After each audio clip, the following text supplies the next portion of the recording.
Praise the Lord. आप सबको स्वागत है ऑट्स ऑफ मन्ना चैनल में। परमेश्वर महान है और अद्भुत है और हमें पता है प्रियो, आज का दिन यहोवा ने बनाया, इसलिए हम इसमें मग्न और आनंदित हैं। प्रियो, वचन में ऐसा लिखा गया है, अगर हम पढ़ेंगे व्यवस्था विवरण 5 अध्याय और उसका 32 पद को, ऐसा लिखा हुआ है, इसीलिए तुम अपने परमेश्वर यहोवा की आज्ञा के अनुसार करने में चौकसी करना, ना तो दाहिने मुड़ना ना बाएं। प्रियो, जो भी परिस्थिति हो जाए, यीशु के संग चलते रहिए, क्योंकि आपको जरूर पुरस्कार मिलेगा। प्रियो, आइए वचन सुनने से पहले हम उस परमेश्वर की महिमा और आराधना करें।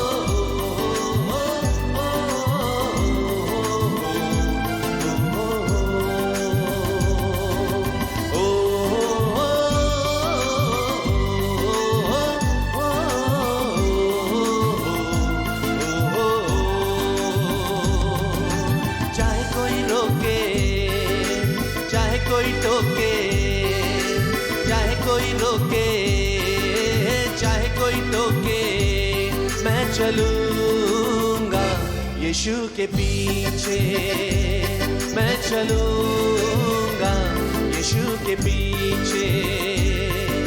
चाहे कोई माने, चाहे न माने, चाहे कोई माने, चाहे न माने, मैं चलूंगा यीशु के पीछे। क्या तुम चलोगे यीशु के पीछे?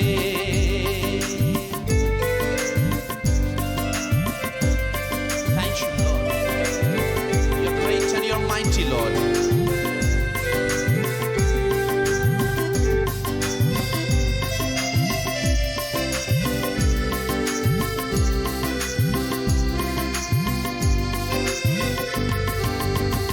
उसका कलाम ही दिल में रख कर सबको मैं सुनाऊंगा। हर एक बात जो उसने बताई, उनको ना मैं भूलूंगा। जब तक सांसों में सांसें है मेरी, जब तक सांसों में सांसें है मेरी, उसके लिए जीऊंगा, उसके लिए जीऊंगा। चाहे कोई रोके, चाहे कोई टोके, चाहे कोई रोके, चाहे कोई टोके, मैं चलूंगा यीशु के पीछे। क्या तुम चलोगे यीशु के पीछे? चाहे कोई माने, चाहे न माने, चाहे कोई माने, चाहे न माने, मैं चलूंगा यीशु के पीछे। क्या तुम चलोगे यीशु के पीछे?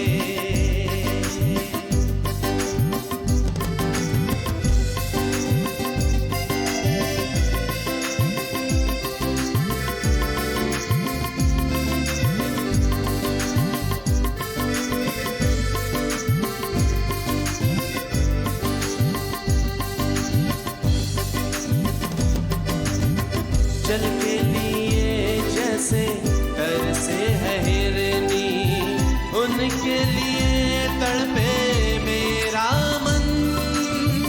जाऊंगा कब मैं सामने उसके, जाने कब होगा ये मिलन। प्यास लगी मुझे मेरे यीशु की, प्यास लगी मुझे मेरे यीशु की। देख के तरसे नयन,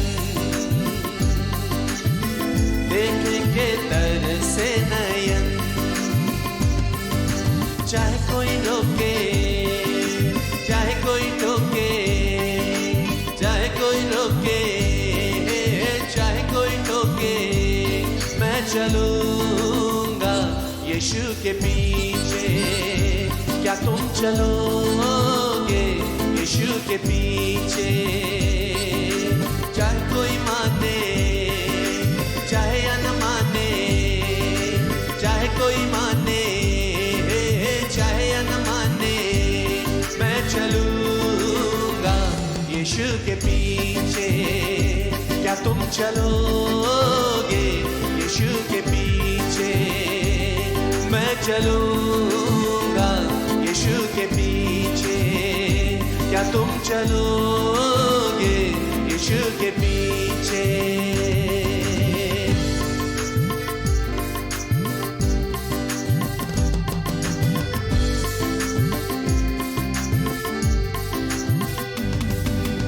आइए प्रियो, हम प्रार्थना करें। धन्यवाद देते हैं महान सामर्थ्य परमेश्वर, आप अद्भुत हैं, आप महान है प्रभु। You are an unchanging God, आप यहोवा कभी बदलते नहीं हैं। इस घड़ी समय प्रभु हम जब तेरे दास से वचन सुनने जा रहे हैं, तेरे दास को हम तेरे हाथों में समर्पित करते हैं। जितने मेरे प्रिय लोग ओ प्रभु इस चैनल को देख रहे हैं, सबको ब्लेस कीजिएगा, ऐसा हम दुआ करते हैं। ये पूरा समय आपके हाथों में हम समर्पित करते हैं, यीशु के नाम से प्रार्थना मांगते हैं, आमीन। Praise the Lord, Hallelujah. Welcome to the Odds of Manna. परमेश्वर को बहुत बहुत धन्यवाद देते हैं। परमेश्वर ने सचमुच हम सबों को पिछले सप्ताह संभाल कर रखा और इस संध्या के समय में हम सबों को एकत्रित किया है। जितने लोग इस समय हमारे साथ जुड़ गए हैं, निश्चय परमेश्वर आप सबों को आशीष करेगा। जो लोग ऑफलाइन देखेंगे उनको भी निश्चय परमेश्वर आशीष करेगा। Hallelujah, praise God. सो हम लोग आइए आज की विशेष जो हम लोग का वचन है और जो टॉपिक है उसमें जाने से पहले हम लोग छोटी सी दुआ करते हैं। सर्वसामर्थ्य सेनाओं का यह परमेश्वर पिता, इजराइल का परमेश्वर, दाऊद का परमेश्वर, इब्राहिम का परमेश्वर, हम आपको बहुत बहुत धन्यवाद देते हैं प्रभु जी, हमारे संग साथ रहने के लिए और हमें जीवित रखने के लिए धन्यवाद। इस संध्या के समय में प्रभु परमेश्वर पिता अपने वचनों के द्वारा से हमसे बातचीत कीजिए और परमेश्वर पिता आप हमें ब्लेस कीजिए, आशीष कीजिए और प्रभु जी हमें समझ दीजिए कि तेरी बातों को हम गहराई से समझने पाए। प्रभु जी सब बातों में आपको महिमा और गौरव देते हैं लॉर्ड। यीशु मसीह के नाम से मांगते सुनिए, अदय से स्तोत्र राज्य में ग्रहण कीजिए, आमेन आमेन, प्रेज गॉड। इससे पहले कि हम आज के विषय में जाएं, छोटा सा अनाउंसमेंट है। आने वाला सप्ताह जो 26 मार्च हो रहा है, हमारा कोई टेलीकास्ट नहीं रहेगा। हम एक सप्ताह के लिए यहाँ पर रुक रहे हैं, पॉज कर रहे हैं। सीधा हम लोग अप्रैल में फर्स्ट वीक में जो फर्स्ट संडे है उस दिन हम लोग मुलाकात करेंगे। सो आने वाला सप्ताह जो 26 मार्च है, हम लोगों का कोई टेलीकास्ट नहीं रहेगा। जितने भी पुराने टीचिंग्स हमारे दिए हैं, सीरीज में चल रहा है, उसको आप रिव्यू कीजिए, देखिए और उसे समझने की कोशिश कीजिए, ताकि हम नेक्स्ट सीरीज में कहीं चले जाते हैं तो फिर वो सीरीज का और बहुत सारे बातें आएंगे। इसीलिए नेक्स्ट वीक हम लोग का कोई टेलीकास्ट नहीं रहेगा। सीधा हम लोग अप्रैल महीना में हम लोग फर्स्ट सप्ताह में हम लोग मुलाकात करेंगे। Praise God. सो हम लोग एक टॉपिक में हम लोग जा रहे हैं सीरीज में, और वो सीरीज जो है insight on God's promises, part 7 में है। ओके, और आज इस सीरीज को यहां पर हम लोग एंड करेंगे पार्ट 7 में। और आज जिस थीम में मैं बात करने जा रहा हूं वो है सैक्रिफाइसिंग द प्रॉमिस, अपने प्रतिज्ञा को बलिदान कर देना, अपने प्रतिज्ञा को बलिदान कर देना। ये क्या बात है? क्या प्रतिज्ञा जो परमेश्वर हमको दिया है, प्रॉमिस जो हमको दिया है, वो बलिदान किया जा सकता है? और क्यों बलिदान कर रहा है भाई, और इससे क्या रिजल्ट होगा, क्या होगा? बहुत सारी बातें हैं। Praise God. इसलिए दिल थाम के बैठिए, हम लोग इसको समझने की कोशिश करेंगे। हम लोग हर एंगल से प्रॉमिस के विषय में बहुत सारे बातों को हम लोग सीखे हैं, कैसे हम लोग प्रॉमिस को हैंडल करेंगे वो सीखे हैं, है ना। डायमेंशन ऑफ प्रॉमिस हम लोग देखें कि कैसे कैसे स्तर रहता है प्रतिज्ञा के, बहुत सारे बातों को हम लोग देखे हैं। और परमेश्वर क्यों प्रतिज्ञा देता है, ये हमारा फर्स्ट एपिसोड था, और हमने बताया था प्रतिज्ञा इसलिए देता है परमेश्वर कि वो हमको आशा दे। Praise God. सो इन तमाम बातों को हम लोग देख चुके हैं, पार्ट 7 में है। और जिस थीम में बात कर रहे हैं वो सैक्रिफाइसिंग द प्रॉमिस, अपनी प्रतिज्ञा को बलिदान करना। ओके, सो ये जो बलिदान वाला जो चीज होता है, परमेश्वर के सामने कोई चीज बलिदान करते हैं या परमेश्वर बलिदान स्वरूप मांगता है या कोई चीज परमेश्वर हमसे डिमांड करता है, ये एक टेस्ट के रूप में, एक परीक्षा के रूप में हमारे बीच में रहती है। हालेलुया। सो पहला यहाँ से शुरू करेंगे हम लोग। इसके थीम में अंदर घुसने से पहले मैं कुछ बातों को आप लोगों के बीच में लेकर आना चाहता हूँ, फिर हम लोग उस थीम में अंदर घुसेंगे।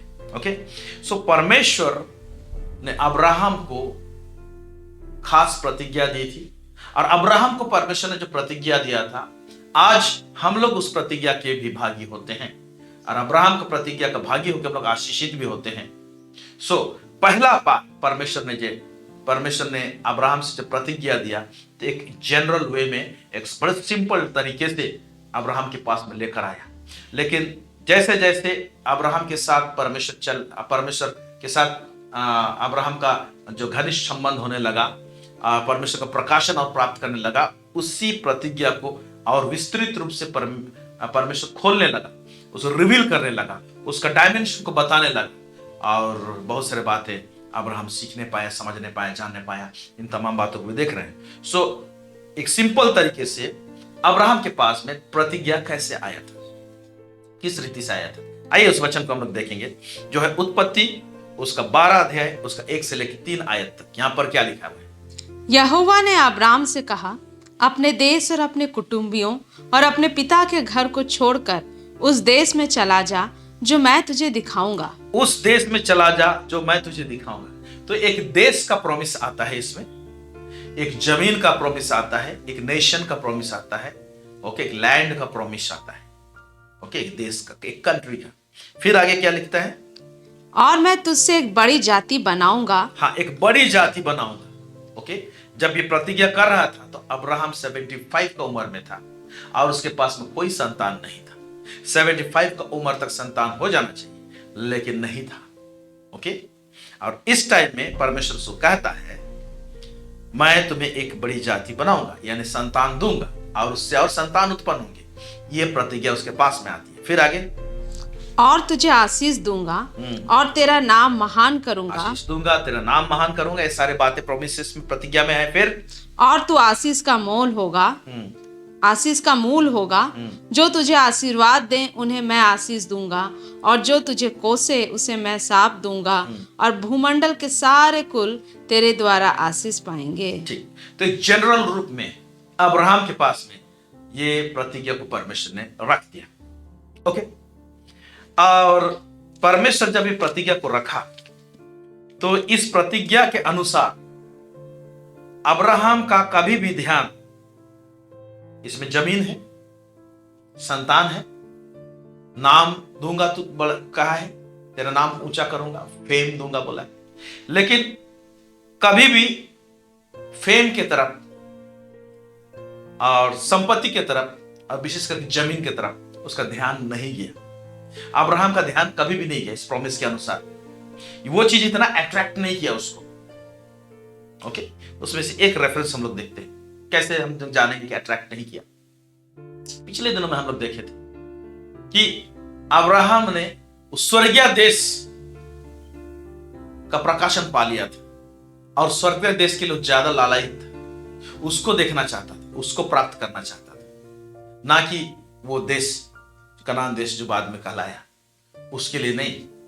आइए इस वचन को देखते हैं हम लोग। इब्रानियों की पुस्तक उसके 11 अध्याय उसके 9 से लेकर 10। विश्वास ही से उसने प्रतिज्ञा किए हुए देश में, पराये देश में परदेसी के समान रहा। पराये देश में, प्रतिज्ञा किए हुए देश में वो परदेसी के समान रहा। इसको हम लोग पिछले एपिसोड्स वगैरह में देखें, आगे देखेंगे। रहकर इसहाक और याकूब समेत जो उसके साथ उसी प्रतिज्ञा के वारिस थे तंबुओं में वास किया। हाँ, तंबुओं में वास किया बोल रहे। कंक्रीट घर नहीं बनाए, स्थायी घर नहीं बनाए, क्योंकि स्थायी घर जो है वो नया यरूशलेम और स्वर्गीय देश, स्वर्गीय नगर को वो देख लिया था। इसीलिए जमीन के ऊपर में तो बिल्कुल उसका अट्रैक्शन नहीं था या तो ध्यान नहीं था। परमेश्वर दिया था, लिया उसको, लेकिन उसके ऊपर में ध्यान नहीं था और अपने जमाने में पूरा कब्जा भी नहीं किया उसने जिस देश को वादा किया था। ओके, फिर क्या लिखता है? क्योंकि वह उस स्थिर नींव वाले नगर की बाट जोहता था, जिसका रचने वाला और बनाने वाला परमेश्वर है। इस वचन से हम लोग जानने पाते हैं, ना तो इसका और भी इर्द गिर्द देखेंगे तो ना तो उसको उसका नाम ऊंचा हो, इसके पीछे अट्रैक्शन था, ना तो जमीन के पीछे कोई अट्रैक्शन था, झुकाव था उसका, या उसके पीछे भागना था उसका। इन सब के पीछे नहीं था उसका, इन सब के पीछे में नहीं था। लेकिन एक चीज, इस प्रॉमिस का एक कड़ी जिसके ऊपर में उसका लगाव था, और लगाव था कैसे जानेंगे? क्योंकि जब प्रेयर करता था तो प्रेयर पॉइंट में, जमीन प्रेयर पॉइंट में नहीं आया, मान सम्मान समृद्धि धन संपत्ति प्रेयर पॉइंट में नहीं आए, अब्राहम का कह रहा हूं। लेकिन एक चीज प्रेयर पॉइंट में आया, कौन सा? वो था संतान वाला बात। संतान वाला बात, प्रॉमिस में बहुत सारे बात है, उस प्रॉमिस में संतान वाला बात है। संतान के इर्द गिर्द उसके प्रार्थना रहते थे, उसका प्रेयर पॉइंट रहता था। आइए देखते हैं हम लोग पढ़ेंगे उत्पत्ति उसका 15 अध्याय, उसका 1 से लेके 6 आयत पढ़ेंगे। इन बातों के पश्चात यहोवा का यह वचन दर्शन में अब्राम के पास पहुंचा। हे अब्राम, मत डर, तेरी ढाल और तेरा अत्यंत बड़ा प्रतिफल मैं हूँ। परमेश्वर देखो, मत डर क्यों बोल रहा है? उसके अंदर में दुश्मन के लिए कोई खौफ नहीं था, संपत्ति के लिए कोई डर भय नहीं था, जमीन जायदाद के लिए कोई डर भय नहीं था। तो भाई किस बात के लिए डर था? हे अब्राम, मत डर, तेरा ढाल और तेरा अत्यंत बड़ा प्रतिफल मैं हूं बोलता है। तो अब्राहम मुंह खोलता है और बोलता है, क्या बोलता है देखेंगे, प्रेयर रिक्वेस्ट देखिए। हाँ, अब्राम ने कहा, हे प्रभु यहोवा, मैं तो निर्वंश हूँ। मैं तो निर्वंश। वो ये नहीं कह रहा है मेरे पास संपत्ति नहीं है या मुझे और संपत्ति चाहिए। संपत्ति था, मिल चुका था उसको। ओके, मेरा नाम जितना ऊंचा होना चाहिए भाई उतना नहीं हुआ है। वो प्रेयर रिक्वेस्ट में वो सब नहीं है। इसका मेन केंद्रीकरण हो रहा है, मैं निर्वंश बोल रहा है। फिर आगे देखेंगे, और मेरे घर का वारिस या दमिश्क वासी एलिएजर होगा। और उसके खानदान में एक रिश्तेदार में से एक संतान था, है ना, जिसको बेटा बेटा बोलता था, एलियाजर था। और ये दमिश्क वासी जो एलियाजर है मेरे खानदान में से है ना, ये है, यही मेरा घर का जो वारिस होगा बोल रहा है, खानदान वारिस होगा। अतः तू मुझे क्या देगा? फिर क्या कहता है? अतः तू मुझे क्या देगा? तू मुझे क्या देगा? देखिए, और क्या देगा? मेरे को धन संपत्ति सब चीज तो मेरे को इसमें इंटरेस्ट नहीं है। जिसमें इंटरेस्ट है वो तो मुझे नहीं मिला है, और नहीं मिला है तो ठीक है, साइड में है कोई मेरे खानदान में रिश्तेदारों में से, इसी को संतान बना लेंगे। ऐसे बातें उसको दिखाई दे रही। आगे, और अब्राम ने कहा, मुझे तो तूने वंश नहीं दिया। फिर बोल रहा है, मुझे तो तूने वंश नहीं दिया। फिर आगे, और क्या क्या देखता हूँ कि मेरे घर में उत्पन्न हुआ एक जन मेरा वारिस होगा। तब यहोवा का यह वचन उसके पास पहुंचा। जब ये प्रेयर रिक्वेस्ट डाल दिया। फिर आगे क्या लिखता है? और क्या देखता हूँ कि मेरे घर में उत्पन्न हुआ एक जन मेरा वारिस होगा। तब यहोवा का यह वचन उसके पास पहुंचा, या तेरा वारिस ना होगा, तेरा वारिस ना होगा। साफ साफ बता रहे हैं। फिर, तेरा जो निज पुत्र होगा वही तेरा वारिस होगा। तेरा जो निज पुत्र होगा वही तेरा वारिस होगा। वो निज पुत्र कौन है? वो इसहाक है। वही तेरा वारिस होगा। फिर से स्पेसिफाई कर रहा है, मैं प्रतिज्ञा किया हूं ना, अपना तुमको अपना संतान दूंगा, वही तेरा वारिस होगा बोल के बोल रहा है।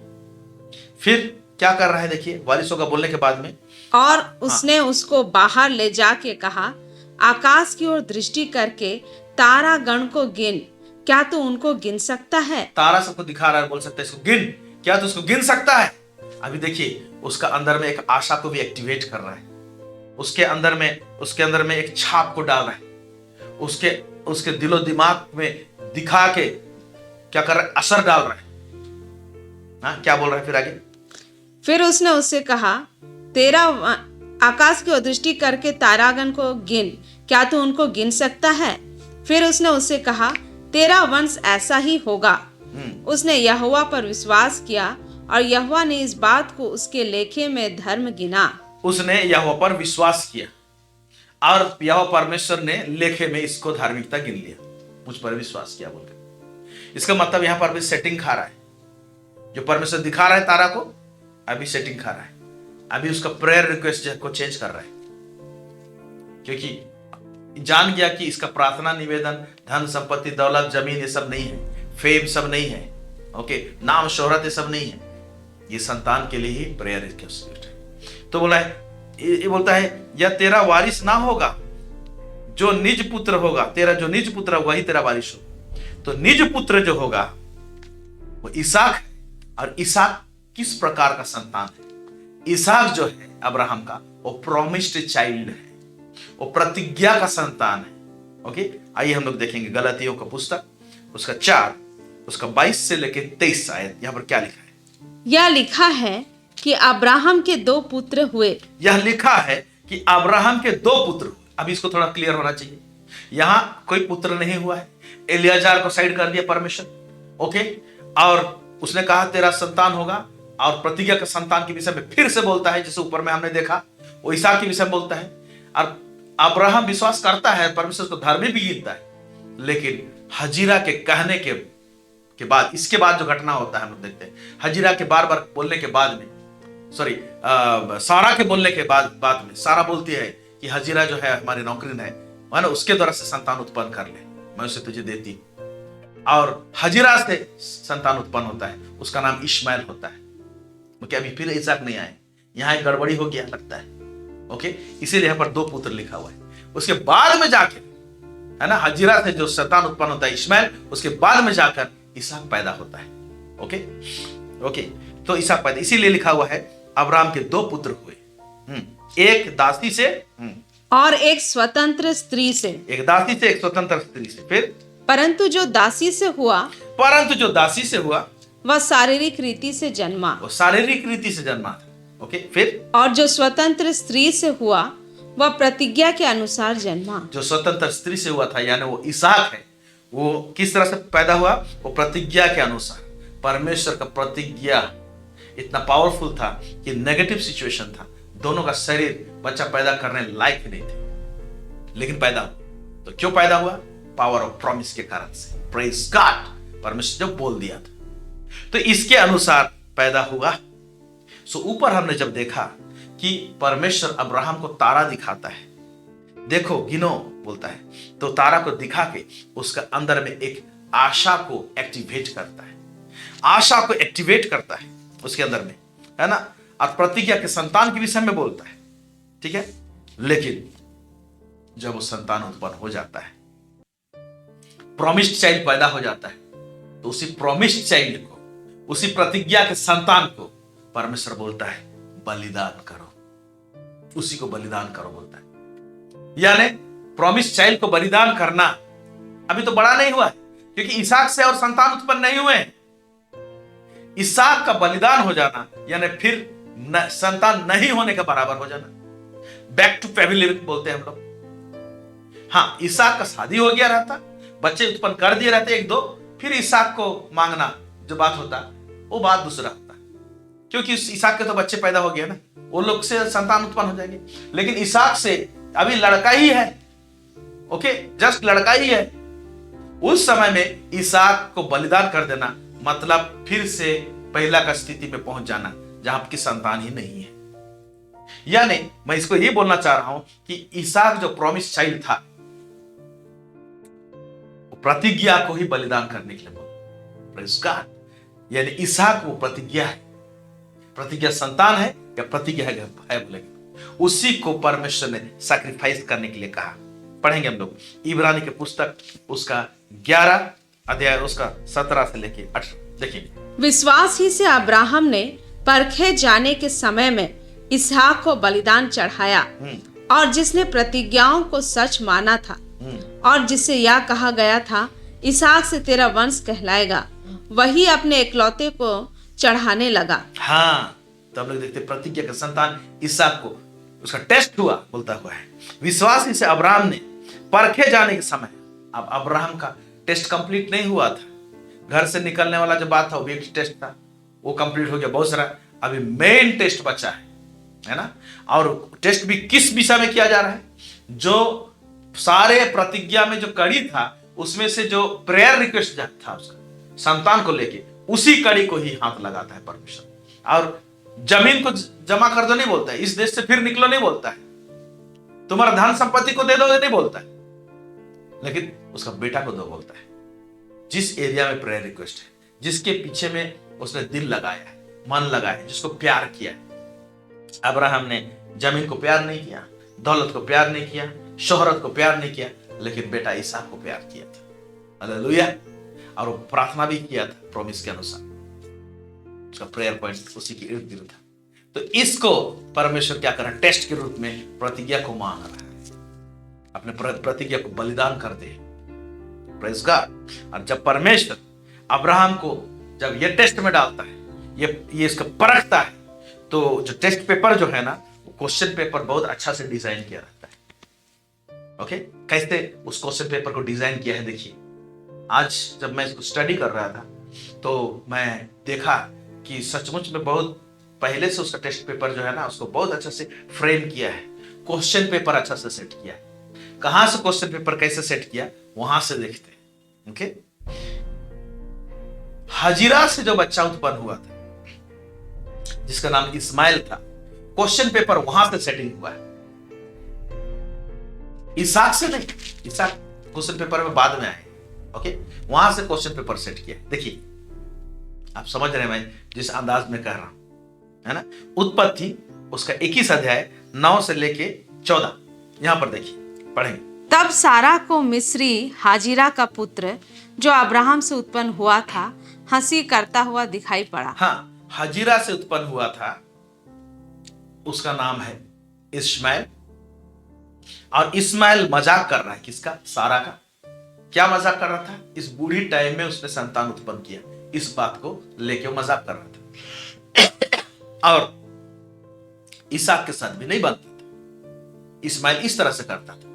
ओके, और इस्माइल थोड़ा बड़ा था, है ना, बड़ा। तो अभी देखिए क्या हो रहा है। इस कारण उसने अब्राहम से कहा, इस दासी को पुत्र सहित निकाल दे, क्योंकि इस दासी का पुत्र मेरे पुत्र इसहाक के साथ भागी नहीं होगा। हाँ, इस कारण उसने अब्राहम से कहा। कौन बोल रहा है? सारा बोल रहा है।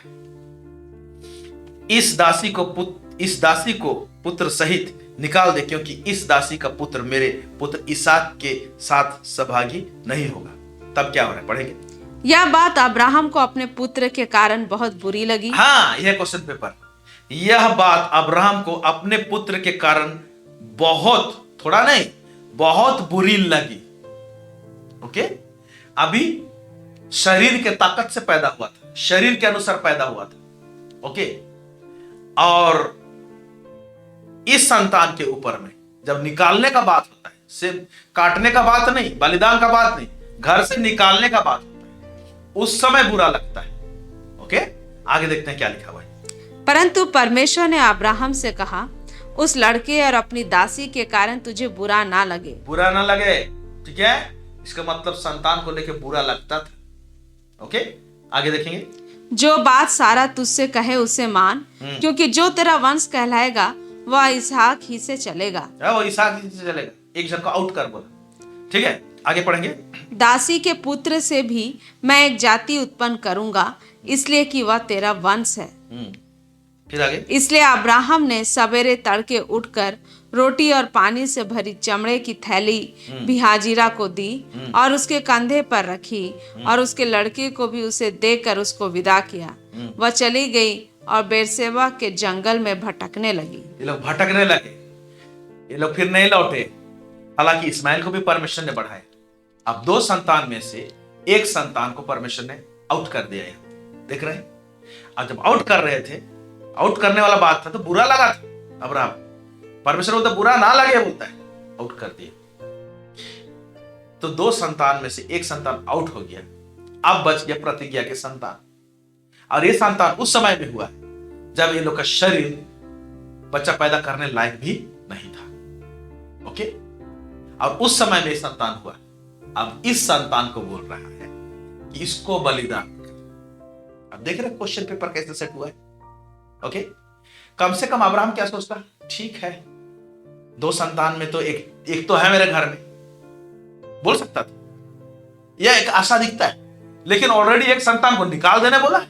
अब जो दूसरा बचा है उसको परमेश्वर बोल रहा है ऐसे टाइम में क्या कर दे, इसको बलिदान कर दे।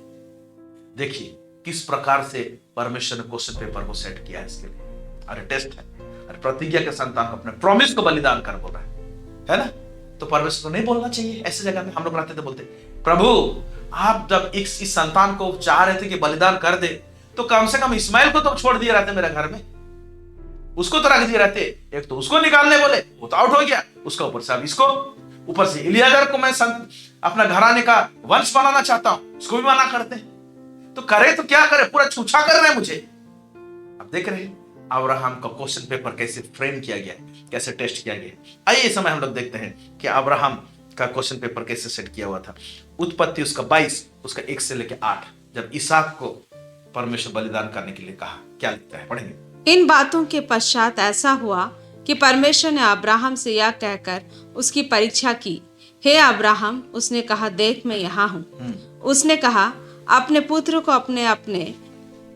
अपने पुत्र को अर्थात अपने इकलौते पुत्र इसहाक को, जिसे तू प्रेम रखता है, संग लेकर मोरिया देश में चला जा। हाँ, उसने कहा अपने पुत्र को अर्थात अपने एकलौते पुत्र इसहाक को।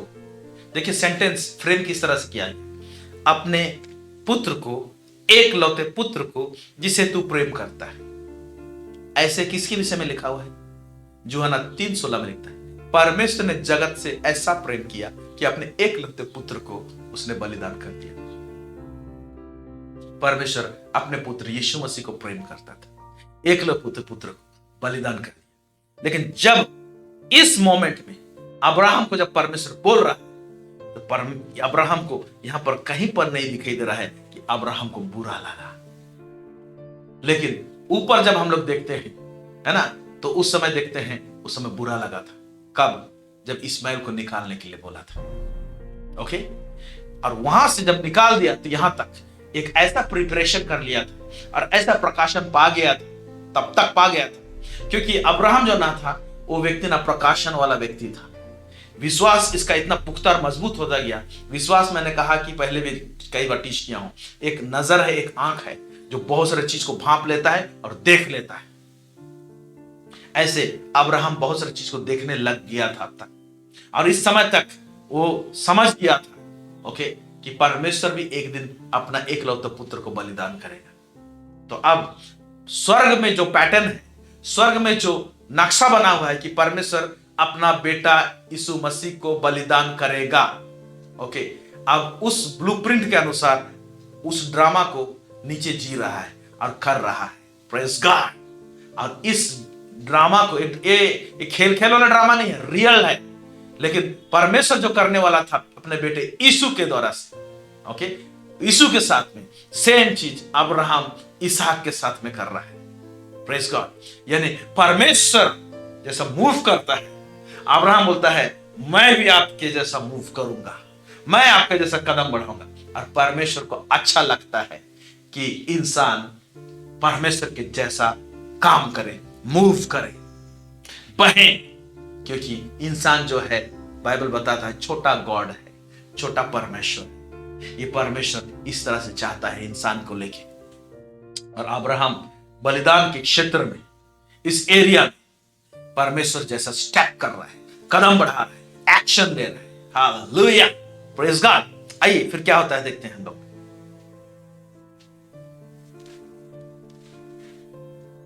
और वहां उसने कहा, अपने पुत्र को अर्थात अपने इकलौते पुत्र इसहाक को, जिसे तू प्रेम रखता है, संग लेकर मोरिया देश में चला जा और वहां उसको एक पहाड़ के ऊपर जो मैं तुझे बताऊंगा होम बलि करके चढ़ा। हाँ, फिर अतः अब्राहम सवेरे तड़के उठा और अपने गधे पर काठी कसकर अपने 2 सेवक और अपने पुत्र इसहाक को संग लिया। यहाँ पर अब्राहम सवेरे तड़के उठा, यहाँ पर तड़के उठा रहा है, और यहाँ पर कुछ चीज इंगित नहीं किया गया है कि सारा को बताया है। मोस्ट प्रोबेबली सारा को नहीं बताया, और ये लोग आउट हो गए, निकल गए।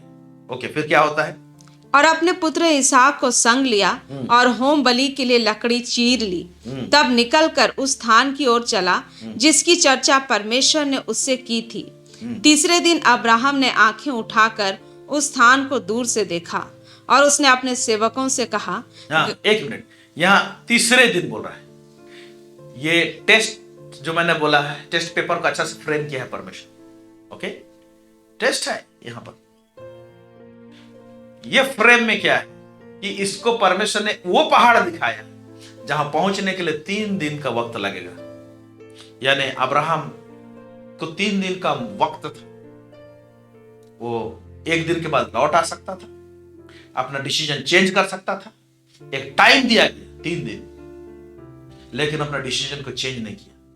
ये टेस्ट पेपर का जैसे बिट 1, बिट 2, बिट 3 रहता है ना, सुबह तड़के उठना, बिट 1 क्रॉस किया, बिट 2 3 दिन का यात्रा को मैं वो पीछे नहीं हटा और पहुंच गया। जब नजरें उठाता है तो सामने वो पहाड़ को देखता है जहां पर इसहाक को बलिदान करना है। आगे देखते हैं क्या लिखता है। तीसरे दिन अब्राहम ने आंखें उठाकर उस स्थान को दूर से देखा और उसने अपने सेवकों से कहा, गधे के पास यहीं ठहरे रहो, यह लड़का और मैं वहां तक जाकर और दंडवत करके फिर तुम्हारे पास लौट आएंगे। वहां पर दंडवत करके, अंग्रेजी में लिखा वर्शिप करके हम आएंगे, ओके, फिर तुम्हारे पास लौट आएंगे। फिर आगे देखते हैं क्या लिखता है। तब अब्राहम ने होम बलि की लकड़ी ले अपने पुत्र इसहाक पर लादी और आग और छुरी को अपने हाथ में लिया। एक मिनट, अभी देखिए यहां पर ये कितना सतर्क है काम करने के लिए, है ना। जितना बार पढ़ो उतना बार परमेश्वर नया बात करता है। मैं आज जब देख रहा था, यह लिखा हुआ है, तब अब्राहम ने होम बलि की लकड़ी ले अपने पुत्र इसहाक पर लादी। लकड़ी को इसहाक के ऊपर में लादा है और आग और छुरी को अपने हाथ में लिया। आग और छुरी को इसहाक को नहीं दिया, लकड़ी को खुद धो भी सकता था, लेकिन लकड़ी को उसके कांधे में डाला और आग और छुरी को अपने पास में रखा। इसके 2 पहलू को देखते हैं हम लोग। लकड़ी को इसहाक के कांधे में डालना, ये वो बात को चित्रण देता है जैसे यीशु ने क्रूस को अपने ऊपर में लिया। एग्जैक्टली ये देखने पा रहा है, ये समझने पा रहा है कि स्वर्ग का एक ब्लूप्रिंट है जिसको एक्चुअली मुझे परमेश्वर उसमें मुझे बहा रहा है, मुझे लेके जा रहा है। Praise the Lord. हो सकता है शरीर का कशमकश अपना हो, खींचता है मत बलिदान कर, लेकिन शरीर का कहीं पर खिंचाव नहीं देखते हैं, पूरा आत्मिक बातों के अनुसार ये मूव कर रहा है। ओके, और दूसरा पहलू जो है, उसने आग और छुरी को अपने हाथ में ली। इसमें से इंपॉर्टेंट है आग। छुरी अगर हाथ से गिर जाएगा, मिस हैंडलिंग हो जाएगा तो कोई दिक्कत नहीं है, लोहा का होता है। लेकिन आग अगर जिसको पकड़ के आ रहे हैं लोग, कहीं गिर गया तो आग अगर बुझ सकता है तो फिर आग उस समय में कहां से लाएंगे? उसको जुगाड़ करने के लिए दूर जाना पड़ेगा या कुछ करना पड़ेगा। एक ऐसे जगह में लेके चला गया है, वहां पर आग कहां से मिलेगा? हालेलुया। यानी आग को मैं हैंडलिंग करूंगा, मेरा हाथ से नहीं गिरेगा। हो सकता है मेरे बेटे के हाथ से मिस हैंडलिंग होकर गिर जाए। इस बात के लिए सतर्क है, और जो भी चीज परमेश्वर आज्ञा दिया है उसको एकदम बारीकी से कर रहा है कि मिसिंग ना, क्योंकि बड़ा चीज मैं एक चीज देखने को जा रहा हूं बोल के उसको समझ में है। एक बड़ा चीज का एनकाउंटर होगा, उसको मालूम है। Praise God. इसलिए सुबह उठना, तड़के भोर उठना, लकड़ी खुद से चीरना, फिर लेके जाना, फिर नौकरों को बोलता है तुम लोग यहीं रह जाओ, हम लोग आगे जाके आराधना करके आएंगे। जानता है कि नौकरों को लेके जाएंगे तो बोलेगा ये बूढ़ा हो गया, क्या बात है, हर समय हम लोग देखे बलिदान के लिए जानवर रहता है, आज उसका बेटा को काट रहा है ना। अगर बलिदान के लिए कुछ नहीं मिल रहा है तो आज गधा को काट दो, बलिदान कर दो, क्योंकि गधा लेके गए थे। हालांकि गधा को बलिदान नहीं करते थे उन दिनों, भेड़ बकरियों को करते थे। ओके, सो कुछ भी हो सकता था वहां पर, लेकिन उसने मौका नहीं दिया। परमेश्वर को भाने वाला चीज को किया और बहुत सतर्कता से किया। आगे पढ़ेंगे क्या लिखता है। और वे दोनों एक साथ चल पड़े। इसहाक ने अपने पिता अब्राहम से कहा, हे मेरे पिता। उसने कहा, हे मेरे पुत्र, क्या बात है? उसने कहा, देख आग और लकड़ी तो है, देख आग और लकड़ी तो है, पर होम बलि के लिए भेड़ कहाँ है? होम बलि के लिए भेड़ कहाँ पर है? इसहाक पूछ रहा है। ओके, फिर आगे। अब्राहम ने कहा, हे मेरे पुत्र, परमेश्वर होम बलि की भेड़ का उपाय आप ही करेगा। अपना उसको मुंह से निकाल दिया विश्वास से। हे मेरे पुत्र, परमेश्वर होम बलि का भेड़ का उपाय आप खुद करेगा। ऐसे कैसे क्यों बोलने पाए? क्योंकि देख रहे हैं जगत का उद्धार के लिए उसका बेटा जब रेडी है स्वर्ग में, ओके, तो वो जब रेडी करके रखा है तो ये बलिदान तो परमेश्वर तो मांग रहा है, मैं इसको आज्ञा पालन करके देता हूं। लेकिन हम लोग इब्रानी की पुस्तक में पढ़ने पाते हैं कि परमेश्वर उसको मुर्दा में जिंदा कर सकता है। इसका प्रकाशन एक्चुअली मिल चुका था। पुनरुत्थान का सामर्थ परमेश्वर के पास में है, इसका प्रकाशन मिल चुका था। मैं कई एपिसोड में बहुत दूसरे टीचिंग्स में आप लोगों के बीच में रख चुका हूं इस बात। लेकिन दोबारा रिपीट नहीं करूंगा। अब्राहम को भयंकर प्रकाशन मिला हुआ था इन तमाम बातों के लिए, इसलिए बिल्कुल नहीं चुका, वो आगे बढ़ता चला गया। हाँ, फिर आगे पढ़ेंगे। और वे दोनों संग संग आगे चलते गए। दोनों वे संग संग आगे चलते गए। फिर उत्पत्ति 22 उसका 11 से 14, यहां पर देखिए क्या लिखता है। तब यहोवा के दूत ने स्वर से उसको पुकार के कहा, हे अब्राहम, हे अब्राहम। उसने कहा, देख मैं यहाँ हूँ। जब भाला उठाया उसको मारने के लिए, उसको रस्सी से बांध दिया है, बेदी बनाया है और उसमें इसहाक को सुला दिया और वो भाला से मारना चाह रहा है, तो एक स्वर्गदूत आवाज करता है ना, हे अब्राहम, देख मैं यहाँ हूं। अब्राहम कहता है, उसने कहा उस लड़के पर हाथ मत डाल, मत बढ़ा। आगे पढ़ेंगे। उसने कहा, उस लड़के पर हाथ मत बढ़ा और ना उससे कुछ कर, क्योंकि तूने जो मुझसे अपने पुत्र वरन अपने इकलौते पुत्र को भी नहीं रख छोड़ा। इस प्रकार का सेंटेंस देख रहे हैं, आत्मा का बहाव में इसी तरह का सेंटेंस लिखा हुआ है। जो अपने प्रिय पुत्र एक मात्र पुत्र को, एकलौते पुत्र को रखना छोड़ा, वो और सब कुछ क्यों ना देगा। Praise the Lord. जो अपने बेटे यीशु मसीह को बलिदान कर दिया परमेश्वर ने, उसके साथ और क्यों ना देगा, है ना। इसमें एक नियम है। कहने का मतलब किस प्रकार का दरवाजा खुलता है मालूम? जब हम लोग जिसको बहुत अजीज समझते हैं, जिसको बहुत प्यार करते हैं, परमेश्वर के जैसा मूव करते हैं, और हम लोग भी नहीं छोड़ते, प्रभु ले जाइए बोलते हैं, है ना, तो हमारे लिए दरवाजा खुलता है और क्यों कुछ नहीं देगा। क्योंकि देखिए वो किस परमेश्वर जो एकलौते पुत्र को रखना छोड़ा, उसको हमारे लिए बलिदान कर दिया, तो बाकी क्यों ना देगा, परमेश्वर देगा बोलता है। और इसी टाइप का हरकत हम जब करते हैं इस पृथ्वी में, जो हमारे लिए अजीज होता है, जैसे कुछ ऐसा प्रतिज्ञा, उस प्रतिज्ञा के लिए के पीछे भी हम लोग दिल दिमाग लगाए रहते हैं, प्रार्थना भी रहता है। जैसे इसहाक वाला जो प्रॉमिस था, इसके लिए प्रार्थना था, जमीन जायदाद के लिए प्रार्थना नहीं था उसका। और यहां पर देखते हैं कि बोलता है, वरन अपने एकलौते पुत्र को भी ना रख छोड़ा, इससे मैं अब जान गया कि तू परमेश्वर का भय मानता है। Praise God. तो परमेश्वर का कैसा भय मानता है। आमीन। फिर आगे पढ़ेंगे। तब अब्राहम ने आंखें उठाई और क्या देखा कि उसके पीछे एक मेढ़ा अपने सींगों से एक झाड़ी में फंसा हुआ है। बस देखिए, अभी यहां पर स्वर्गदूत चिल्ला कर नहीं बोलता है, देख तुम अपना बेटा को बलिदान कर रहा था, मत कर, अभी बलिदान जुगाड़ है, वो देखो झाड़ी में वहां पर है।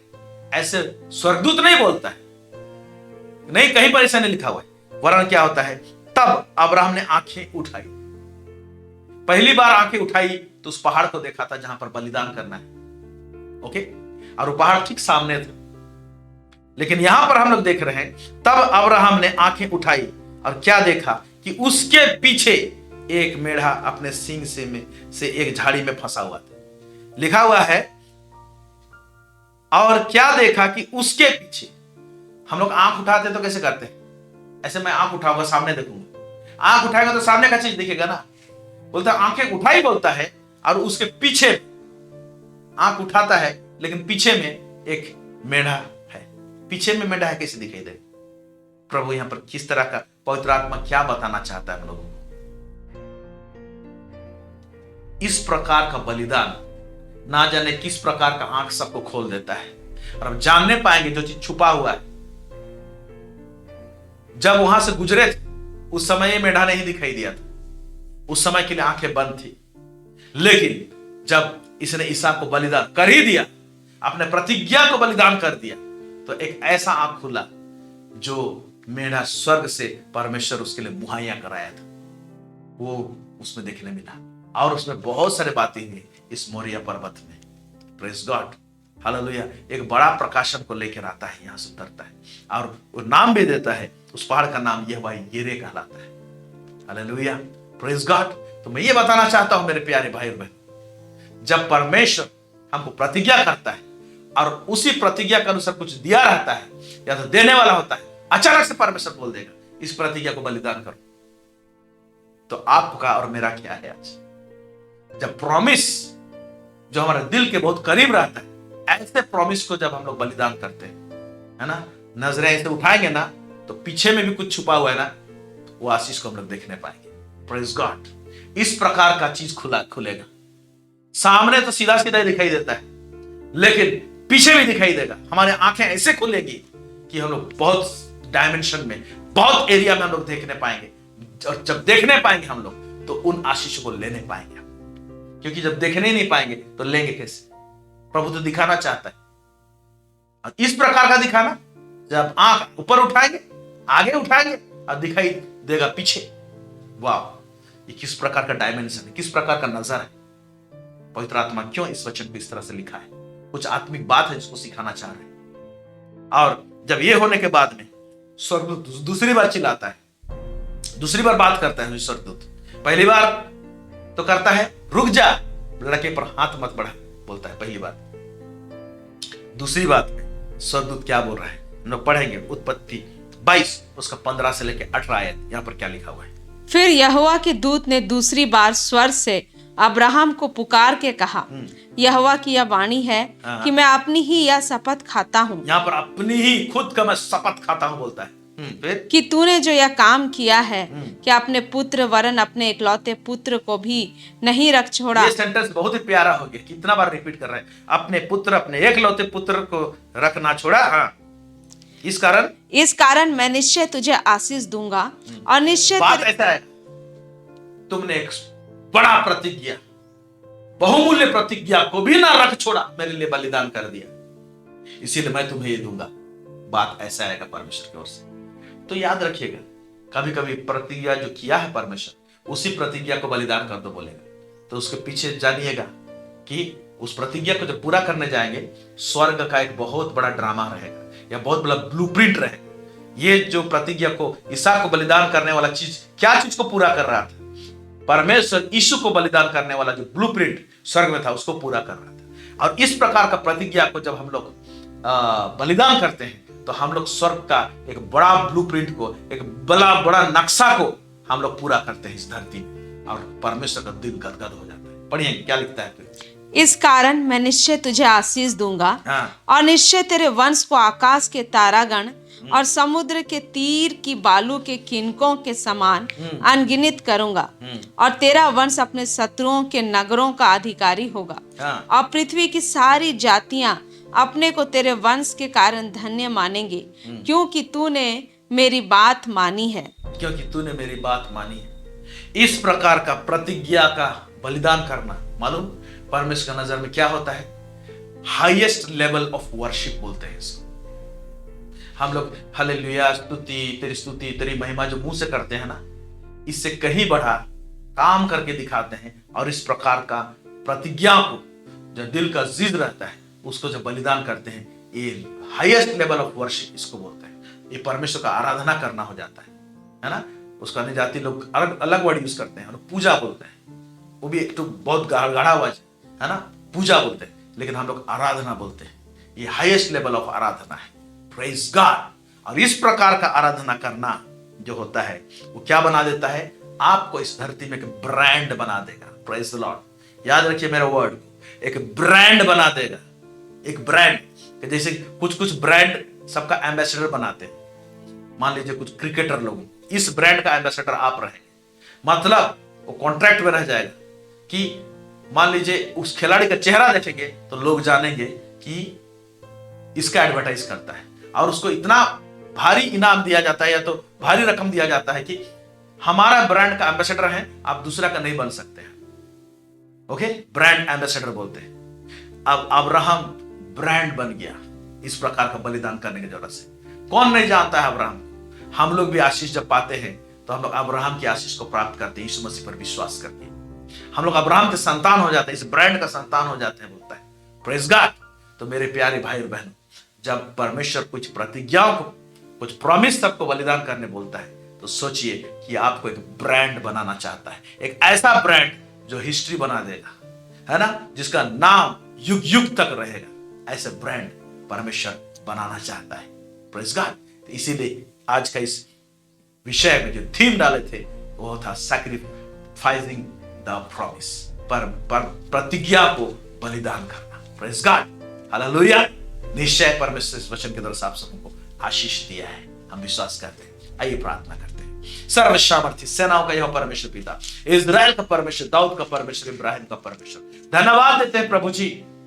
इनसाइट ऑन गॉड्स प्रॉमिसेस, इसके ऊपर में 7 एपिसोड को आपने परमेश्वर पिता लाने के लिए और उसमें बहुत सारे बातों को सिखाने के लिए आपने मदद किया प्रभु जी। हमारे सारे व्यूअर्स को प्रभु जी, देखने वाले लोगों को प्रभु जी, सुनने वाले लोगों को प्रभु जी, आप आशीष दीजिए प्रभु जी। इस एपिसोड में जो भी आशीष आप रिलीज करते हैं लॉर्ड गॉड ऑलमाइटी, वो आशीष हर एक के जीवन में रहने पाए, प्रतिज्ञाएं पूरा होने पाए प्रभु जी। और प्रभु जी लोगों के आंखें खुलने पाए प्रभु जी, आपके प्रतिज्ञा के डायमेंशन सबको देखने के लिए प्रभु जी। और प्रभु जी आपके प्रतिज्ञाओं को प्रभु जी हैंडलिंग करने का प्रभु जी विजडम दीजिए लॉर्ड, बुद्धि दीजिए, समझ दीजिए लॉर्ड, ताकि प्रभु परमेश्वर पिता आपका प्रतिज्ञा सब हमारे जीवन में पूरा होते हुए दिखाई दे, जिससे कि आपकी महिमा और प्रशंसा हो प्रभु परमेश्वर पिता। धन्यवाद और धन्यवाद देते हैं लॉर्ड गॉड ऑलमाइटी। हम प्रार्थना करते हैं आज प्रभु जी जो चीज को हमने सुना प्रभु जी, सैक्रिफाइसिंग द प्रॉमिस, प्रभु जी ये कठिन लगता है प्रभु जी, लेकिन आप सक्षम बना सकते हैं प्रभु जी। हमें ग्रेस दीजिए, महिमा दीजिए, ताकि इस संसार में हम लोग भी प्रभु जी एक ब्रांड के समान आ सकते हैं प्रभु जी, बन सकते हैं प्रभु जी। हमारी मदद कीजिए लॉर्ड, सब बातों में आपको महिमा